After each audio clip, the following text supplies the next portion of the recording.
విశ్లేషణను ఒక ప్రేమ కథతో మొదలు పెడదాం. ఆ ప్రేమ కథ. అవును. కానీ ఇదొక కిడ్నాప్ కేసుగా మారిన ప్రేమ కథ. ఓ ఒక యువ జంట, వాళ్ళిద్దరికీ ఇష్టమే, కలిసి పారిపోతారు. కాని అమ్మాయి తల్లిదండ్రులు అబ్బాయిపై కిడ్నాప్ కేసు పెడతారు. ఎందుకని? ఎందుకంటే వాళ్ళమ్మాయి మైనర్ అని వాళ్ల వాదన. స్కూల్ రికార్డులో అలాగే ఉంది. కాని అబ్బాయి ఒప్పుకోడు కదా. ఒప్పుకోడు. ఆమె మేజర్, మేమిద్దరం ఇష్టపడే ఈ నిర్ణయం తీసుకున్నామని అంటాడు. ఇప్పుడు ఇక్కడే అసలు ప్రశ్న మొదలవుతుంది. ఒకరి వయసును ఎవరు నిర్ణయించాలి అనేదే. అవును. స్కూల్ హెడ్ మాస్టర్ ఎప్పుడో రాసిన పాత రిజిస్ట్రా, లేక సైన్స్ ఆధారంగా డాక్టర్ చేసే ఎముకల పరీక్ష? ఇది కేవలం ప్రేమ కథ కాదు. ఇది అంటే నైతిక న్యాయానికి, చట్టపరమైన ప్రక్రియకు మధ్య జరుగుతున్న ఒక పెద్ద పోలాటమన్నమాట. మీరు చెప్పబోయేది ఉత్తరప్రదేశ్ రాష్ట్రం వర్సెస్ అనురుద్ కేసు గురించేనా? కరెక్ట్, అదే. ఈ కేసులో యవ్వన ప్రేమికులకు అన్యాయం జరగకూడదని హైకోర్టు ప్రయత్నించింది. ఏం చేసింది? వయస్సు నిర్ధారణకు వైద్య పరీక్షలు, అంటే ఆ ఎముకల పరీక్షలు తప్పనిసరి చేయాలని ఒక పెద్ద ఆదేశమిచ్చింది. ఓ!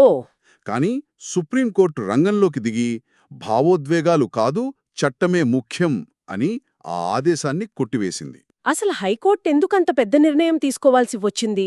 క్షేత్రస్థాయిలో ఏం జరుగుతోంది? ఆ ఇక్కడే అసలు విషయం ఉంది. చాలా కేసుల్లో, ముఖ్యంగా ఇలాంటి యుక్త వయస్సు ప్రేమ వ్యవహారాల్లో తల్లిదండ్రులేం చేస్తున్నారంటే, అమ్మాయి వయసును తక్కువ చేసి చూపిస్తున్నారా? అవును, అలా తక్కువ చేసి అబ్బాయిలపై పోక్సో చట్టం కింద కేసులు పెడుతున్నారు. పోక్సో చట్టం చాలా కఠినమైనది కదా? చాలా. దానితో ప్రేమించుకున్న అబ్బాయిలు ఒక్కసారిగా తీవ్రమైన నేరస్తులుగా మారిపోతున్నారు.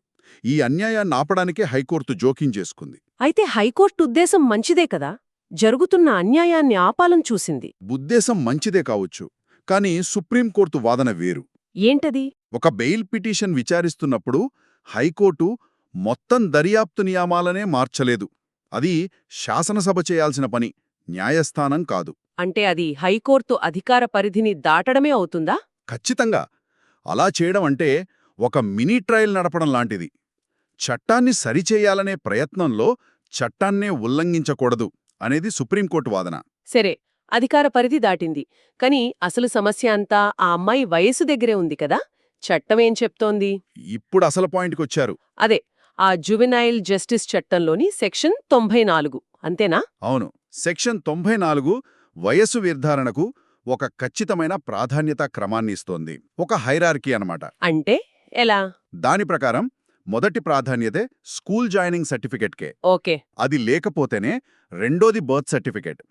ఆ రెండూ లేకపోతేనే మూడో మరియు చివరి ఆప్షన్గా ఎముకల వయస్సు నిర్ధారణ పరీక్షకు వెళ్ళాలి. ఒక్క నిమిషం.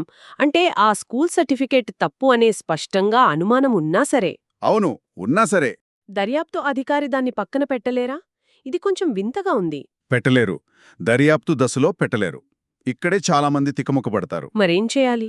ఆ సర్టిఫికెట్ నకిలీది అని మీకనిపిస్తే దాన్ని బెయిల్ విచారణలో కాదు, అసలు కేస్ విచారణ అంటే ట్రయల్ సమయంలో సాక్ష్యాలతో నిరూపించుకోవాలి. ఓ, అలాగా. అంతవరకు పత్రముంటే ఆ పత్రమే ఫైనల్. సుప్రీంకోర్టు ఈ చట్టబద్ధమైన ప్రక్రియను కాపాడిందన్నమాట. అంటే చట్టం ప్రకారం సుప్రీంకోర్టు తీర్పు సరైనదే. కానీ ఆ యువ జంట సంగతేంటి? వాళ్లలాంటి వాళ్ల పరిస్థితి ఏంటి? ఇక్కడే కథలో అసలైన మలుపుంది. ఏంటది?